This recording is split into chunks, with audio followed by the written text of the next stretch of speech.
Quick Lear cockpit update video. Sorry, I had the tripod all set up, I had the camera on it, and it went dead. So we're going to put up with a shaky update as usual on this channel. Anyway, it's been a lot of months since I've had the sim updated, fired up, working. I hadn't even turned it on in 6 months, up till yesterday at least. So obviously a lot of updates to do. On the console PC, I have RAAS Essentials, downloading the massive amount of updates that are available. I'm at 2.4 gig of 3.8 gig download now, and we'll get that up to snuff. For anyone who doesn't know, I run RAAS Essentials on a dedicated PC on this console with RAAS Weather Avoidance System, the weather radar, and also run Ablesoft, EFB, and a few other minor things on this PC. Not much has changed. Console's still ugly. Everything is tore apart. It's a huge mess, but I'm not going to hide it. It is what it is. It takes a lot of tearing stuff apart. I'm thinking about working on that environment panel there. Maybe adding the Arduino and an LCD display, but we'll see. Haven't decided yet. I did update on the main FSX rig. I updated the FSUIPC, which had a lot of changes. The RAAS Pro, which is the runway annunciation system, among other things. And I also added the Link-to-FS program, which is the Arduino link to FSX, but I don't have an Arduino plugged in on this one right now. I'm using it for callouts that are missing from PM sounds, such as V1 rotate, gear in transit, flaps in transit, I think, and there's a handful of others. He's done a huge amount of work on that, the Link-to-FS program.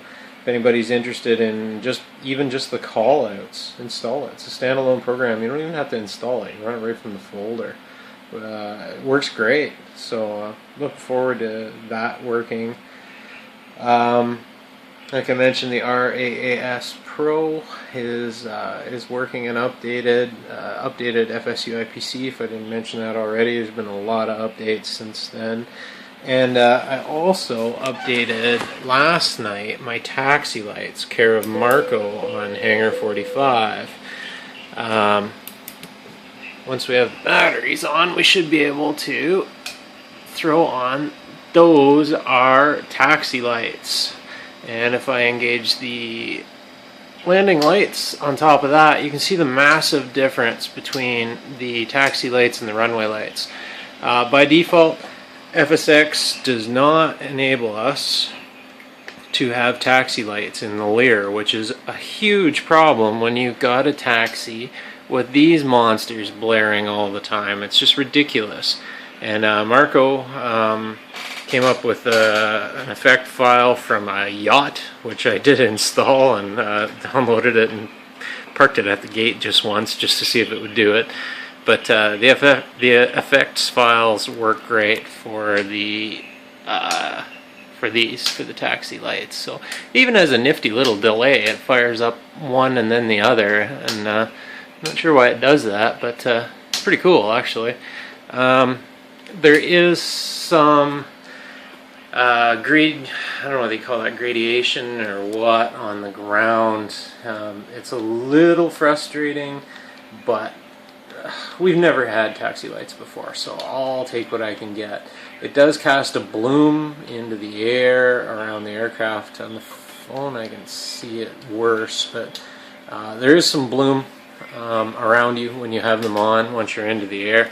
And the default, it's off taxi, landing, and taxi. I can probably reprogram that. I have to look it up and see whether landing lights should have landing and taxi. I would expect so in the real thing, but I have to double check that.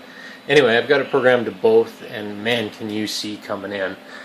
On final, you can really see what's going on between here and then blam, it really lights up the world. So pretty happy with that. That's probably one of the biggest changes that I've been missing in the Lear since I started flying it. a long time ago.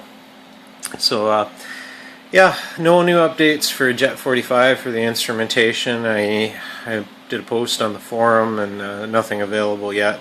Doesn't look like it's going to be anytime soon, so I can't really fix the offsets for my PFD just yet, but pretty much that's where we stand.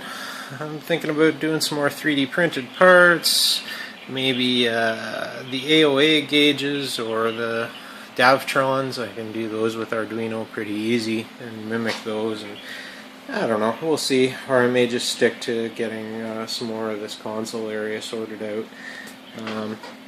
Right now through the headset I have FSX piped in here, the FSX voice, and you can maybe hear it, maybe not. There's ATC chatter live from a live feed from liveatc.net, comes through Windows Media Player, which you can set up to go to whatever sound card you want. So I set it to the sound card feeding the headphones, which is pretty cool. When you're actually not using ATC, you can have real live chatter on just that, and all the rest of the sound effects come out through the main speakers and bass shaker and all the other good stuff. So anyway, that's where we sit right now. I took a flight last night, worked out really well. I'm going to take another flight right now, and then I've got to get some work done and get back to work for an hour or so. But yeah, anyway, thanks for watching.